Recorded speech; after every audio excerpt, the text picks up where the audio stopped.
Hello, I'm Tess List. We're discussing vignettes from my book, Not Forsaken, Suffering Without Losing Heart.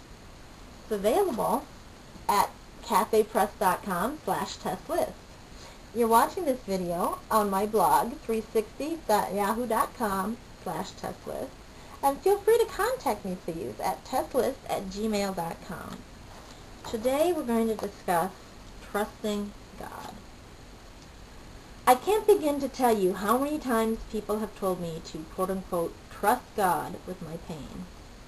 I can tell you, however, how incredibly unhelpful it has been for me. Trust God! Trust God! Trust God!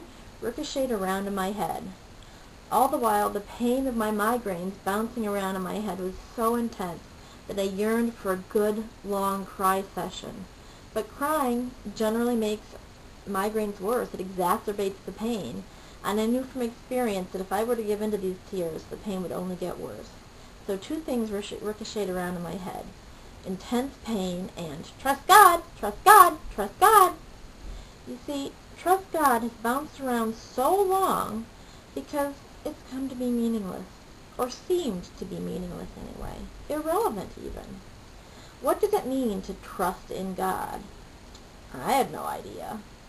So finally, in exasperation, I wrote the following email to a close friend. There's so much to say to you today that I'm not certain I can even begin to say it. There's so much to cry about, but I'm very afraid to break down and cry because it would trigger such savage migraines that not all the medicines in the world could hold them at bay. I wish I were strong enough painkillers to allow me to sit down and cry for an hour, a day, a week. But when I look at the loss of my identity and the loss of my job with these disabling migraines that have brought upon me, what do I feel and how do I feel? The best way I can explain it to you is to say that it feels as if somebody died. You know, at the really early stages when someone has just died. So my nearest and dearest all come over to me and gather in my kitchen. Of course, everyone is too shocked to speak, too sickened to eat. Instead, we all just share this mantle of sorrow together, a mantle which binds us together as beloveds. But in terms of speaking or activity, nothing seems to be going on at all. We all just look like we're standing around a dishwasher for no blooming reason whatsoever, with vodka and chamomile tea and Tums and Kleenex just randomly strung about. At a moment like that, I know I have intense feelings that I'm almost beyond being able to feel, and I'm totally beyond being able to express them. What then is trusting in God anyway? Is it standing around the dishwasher eating Tums? My friend wrote back, simply and with understanding.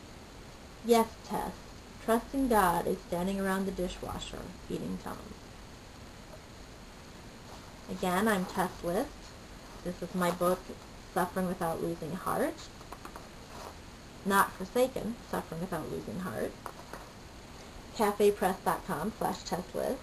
Visit my blog again, 360.yahoo.com, tesslist.